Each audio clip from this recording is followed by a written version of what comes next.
They came across the ocean expecting punishment. For months, these German prisoners of war, men and women alike, had heard the rumors. In America, they were told, you will be treated like slaves, worked to death, or paraded through the streets. The image was vivid in their minds: chains, guns, and humiliation. But when their trains screeched to a halt under the unrelenting Texas sun, what awaited them was not the image of vengeance or brutality they had feared. Instead, they were greeted by broad skies, sprawling pastures, and the sight of American soldiers tipping their hats. Cowboys, real ones, stood waiting near a small corral, and instead of chains, the newcomers were offered something unthinkable: saddles. For many of the German POWs who arrived in Texas during World War II, that first moment was one of confusion, disbelief, and a slow dawning realization that their world had turned upside down. By the end of World War II, more than 425,000 German prisoners of war were held across the United States. Of these, around 50,000 were sent to Texas, scattered among more than 70 camps. The U.S. military, unprepared for such vast numbers, had converted everything from fairgrounds to old civilian conservation corps sites into secure compounds surrounded by barbed wire and guard towers. Most of the captured soldiers had come from the battlefields of North Africa or Western Europe. After long voyages across the Atlantic, often in cramped cargo holds, seasick and disoriented, they disembarked at ports like New York or Norfolk before being loaded onto trains bound for the American interior. For the POWs, Texas might as well have been another planet. They left behind bombed-out cities, scarcity, and propaganda that painted Americans as monsters. Yet what they encountered in the Lone Star State contradicted every expectation. The train ride was long, stretching across endless plains and desert landscapes. Through the dirty train windows, they saw cattle, oil derricks, and the open wilderness. The Texas heat pressed down on them like an invisible weight. When the train finally stopped, some expected to be herded into chain gangs or forced labor camps. Instead, they saw ordinary American soldiers with calm expressions, joking among themselves. No one shouted. No one struck them. Instead, they were told, "Welcome to Texas. You'll be treated according to the Geneva Convention." That phrase, the Geneva Convention, meant little to many of the POWs at the time, but they would soon come to understand that in Texas, it meant food, shelter, medical care, and, perhaps most unexpectedly, dignity. Among the largest camps were Camp Hearn, Camp Swift, Camp Huntsville, and Camp Mexia. Each camp was surrounded by barbed wire and guard towers, but inside life was remarkably structured and surprisingly humane. At Camp Hearn, for instance, German prisoners built their own gardens, performed theater plays, and even printed camp newspapers. The military issued uniforms marked with PW on the back. The prisoners ate food nearly identical to what American soldiers ate: roast beef, potatoes, bread, and coffee. It was so different from what they had imagined that many thought it was a trick. One German prisoner later recalled in his memoir, "When I saw the American kitchen, I thought they must have mistaken us for their own troops." Work was not forced but voluntary. Those who volunteered earned small wages, 80 cents a day, for farm work, road maintenance, or helping local ranchers. This was part of the prisoner labor program, designed to alleviate local labor shortages as American men went off to war. What surprised Texans was the discipline and skill of the Germans. They were polite, industrious, and in some cases, better educated than their guards. Some had been teachers, engineers, or artists before the war.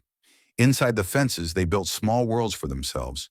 They constructed miniature villages, carved sculptures, and even formed orchestras. Sunday church services were permitted. German-language Bibles were distributed. To many, it felt more like exile than imprisonment. And for the Texans watching from outside the wire, curiosity quickly replaced fear.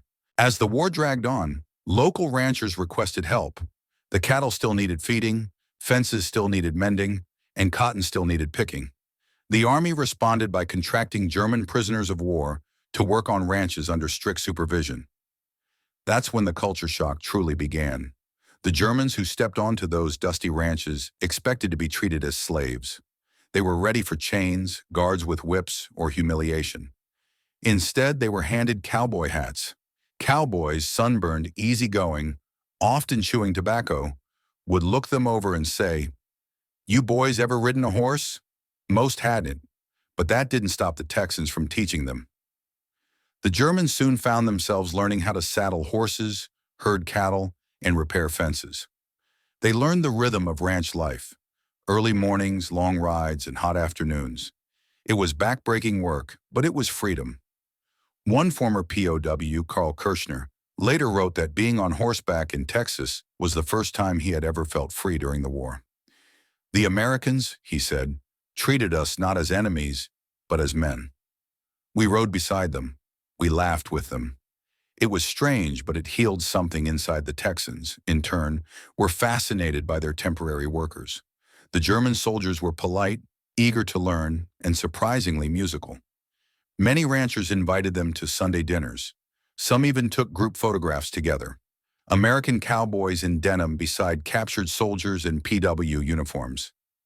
The sight of these enemy soldiers smiling atop horses became one of the most quietly profound images of wartime Texas. Inside the camps, something unusual was happening. The enemy was being humanized. The guards, mostly young American soldiers, began to see the POWs as individuals rather than faceless Nazis. Many of the Germans were conscripts, not ideologues. Some had been forced into the army under threat. In the evenings, guards and prisoners sometimes talked across the fence. They discussed home, family, and the absurdity of war. A few guards even smuggled in musical instruments or cigarettes. Meanwhile, local newspapers occasionally ran human interest stories about the model prisoners at nearby camps. Texans who once imagined ruthless killers now saw polite young men building birdhouses or helping with harvests. This shift did not come without tension.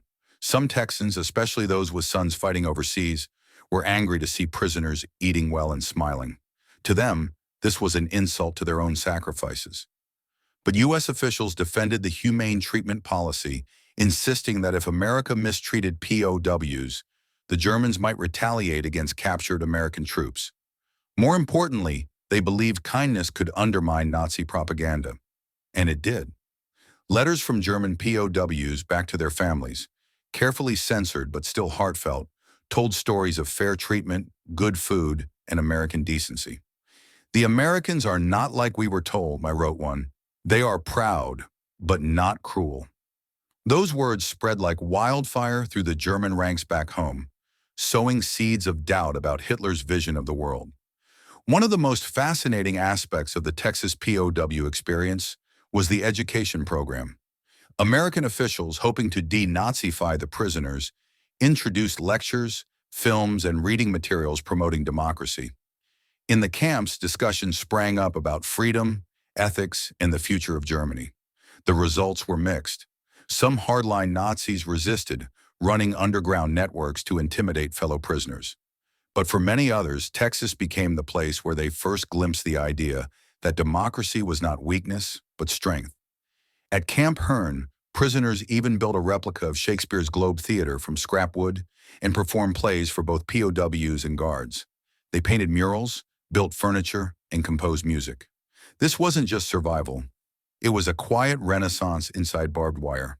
For some, Texas was where they rediscovered their humanity after years of brutal war. Every camp produced its share of stories, small moments that stayed etched in memory long after the war.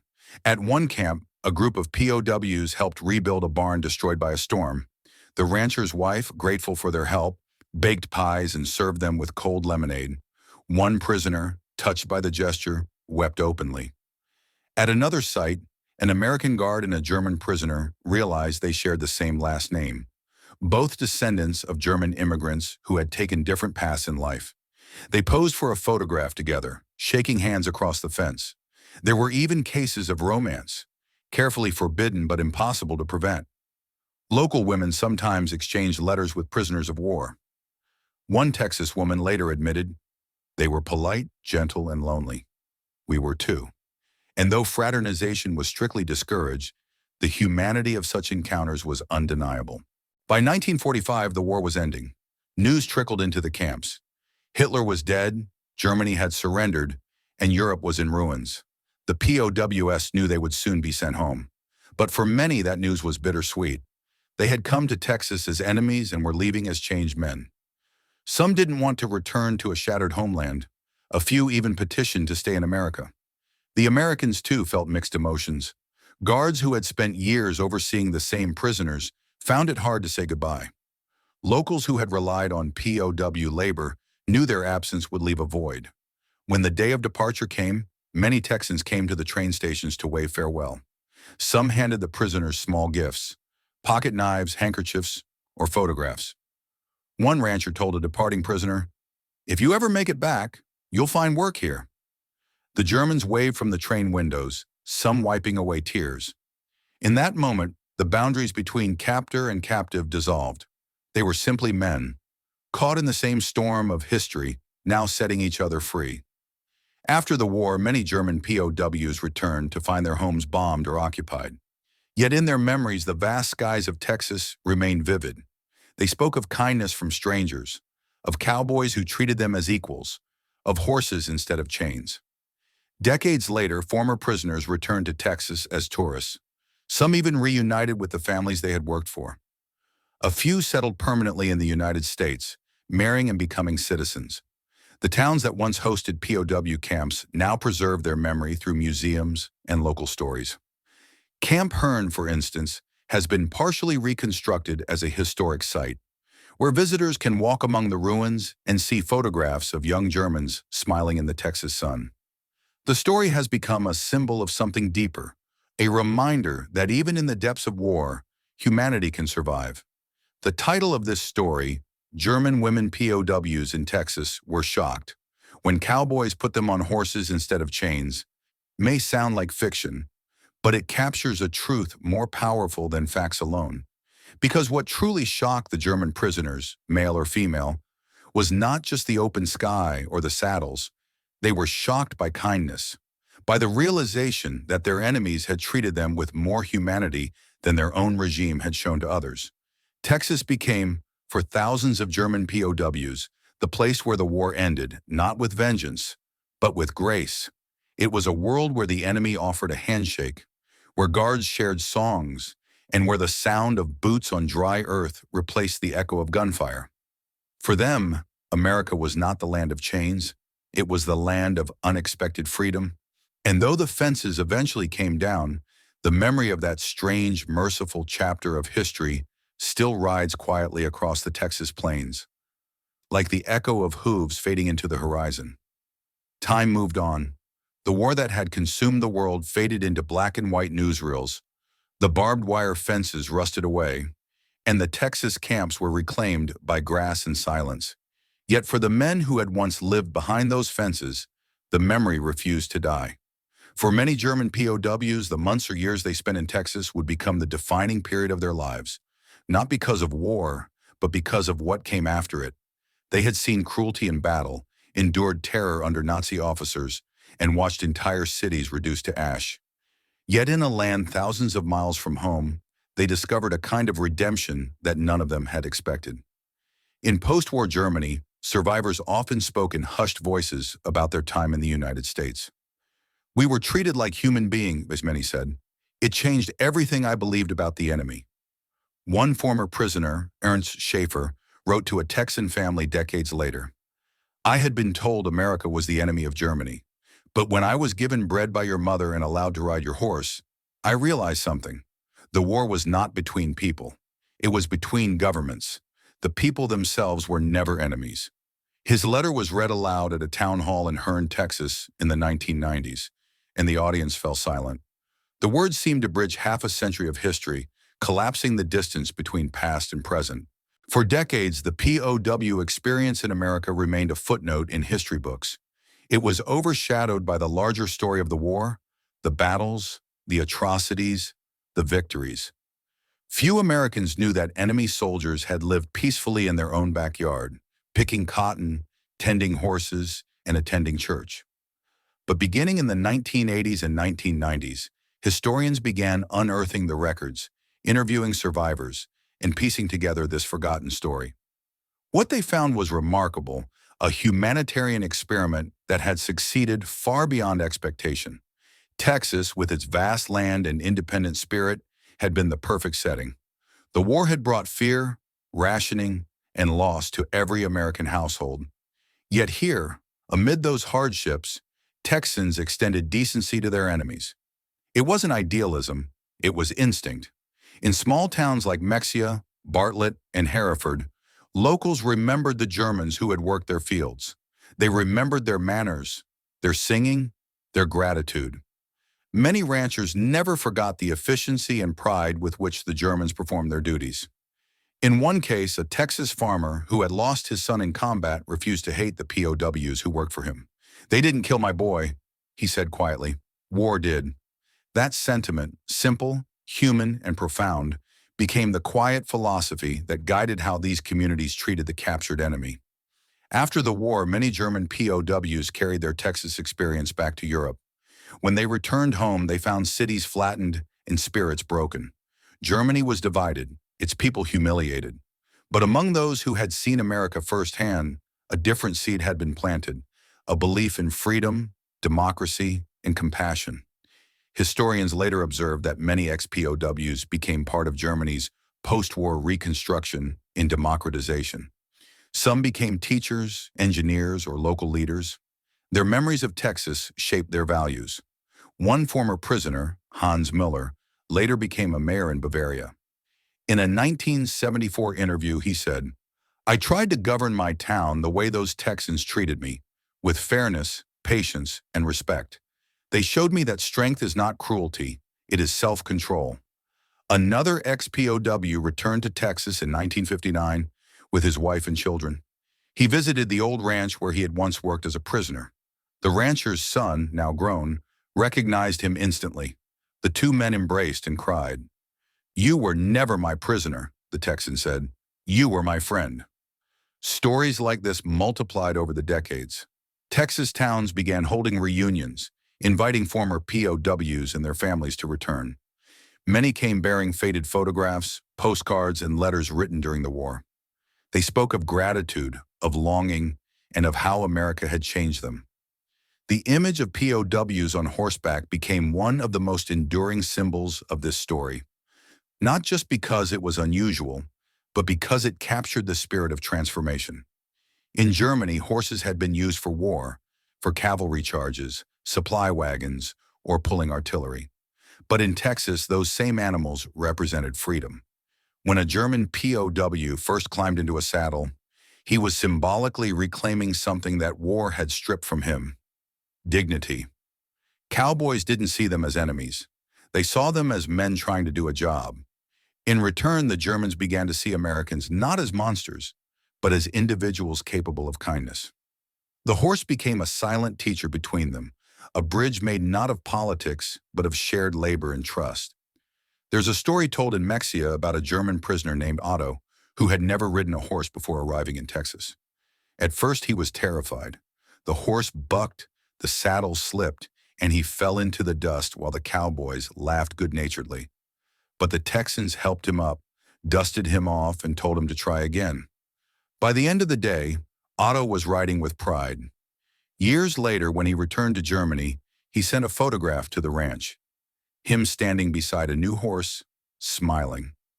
On the back he wrote in careful English, "I learned this from you."